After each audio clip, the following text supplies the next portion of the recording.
Daný je trojuholník ABC, ktorý je rovnoramenný, pričom AB je základňa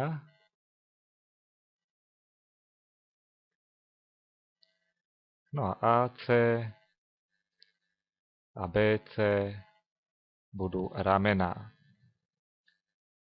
Máme zostrojiť na polpriamke AC bod D tak, aby bod C bol stredom úsečky AD.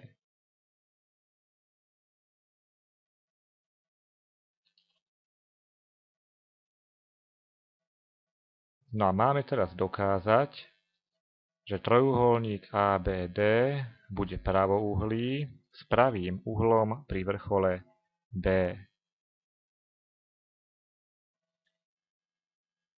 Trojuholník ABC je zo zadania rovnoramenný, jeho ramená môžeme označiť ako R.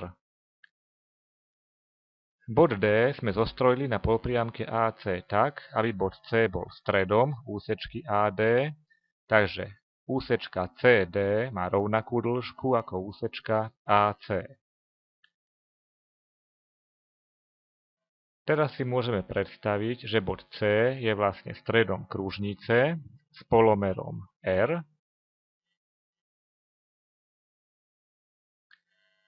No a táto kružnica teda určite prechádza bodom D, prechádza bodom A, no a keďže bod B je od bodu C tiež vzdialený rovnako ako bod C od bodu A, čiže na vzdialenosť R, tak tiež aj bod B leží na tejto kružnici.